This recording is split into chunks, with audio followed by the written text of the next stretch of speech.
Mari was born with something called dilated cardiomyopathy. In simple terms, dilated cardiomyopathy means a stretched out heart muscle that is weak and not functioning well. And over time, that heart muscle became more and more damaged and dysfunctional. First sign for us would have been she wasn't eating, she was sleeping constantly. She wasn't as first. active as a Yeah. normal baby would have been. She was 5 months old when we took her into a doctor checkup. And then the next month, we took her to the hospital because there was major weight loss. And we had requested an x-ray for her to be checked out. And that's when we discovered that her heart was 80% of her chest. This heart that's supposed to be a pump actually became just a big, boggy bag. Yeah, a normal sized heart would be around this size. So her heart was incredibly enlarged. Whereas most hearts are supposed to pump with an ejection fraction of around 55 to 75%, hers was 9%.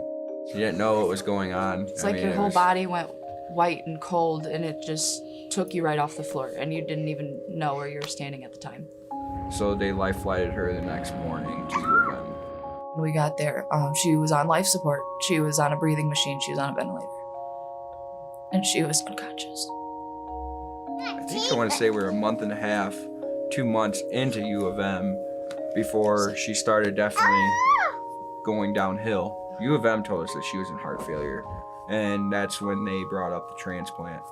She was listed the highest priority because she was one of our sickest patients in the hospital waiting for a heart transplant. And even though she didn't even have the energy to eat, she would just smile, beam every time we came into the room and played with us every single morning on rounds, and she continued to be a light even when she was so sick waiting for a heart. She received a donor offer after about 5 months of waiting for a heart. Finding out that she was getting the heart transplant was a lot of weight lifted off the shoulder. And we were up, I want to say 74 hours straight Yeah. without an ounce of sleep. They told us that her surgery went well. Oh, her foot was warm. Then right when we went seeing her, you could definitely tell, like just looking at her, you can tell with the heart pumping and doing everything it needed to do, that she was just a whole different baby, even though she was still sedated laying there.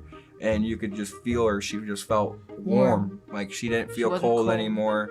And it was just amazing how fast things can change.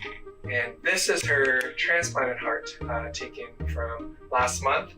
As you can see, her new heart is squeezing vigorously and looks perfect.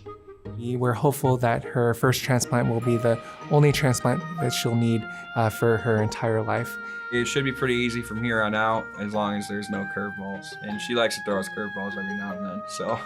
Mari's case is exactly why we do what we do. We love taking care of kids, helping them through their most trying times, and see them leave the hospital and thrive and become just normal kids. She's so spunky. Yeah, she definitely likes keeping everybody happy. Yeah.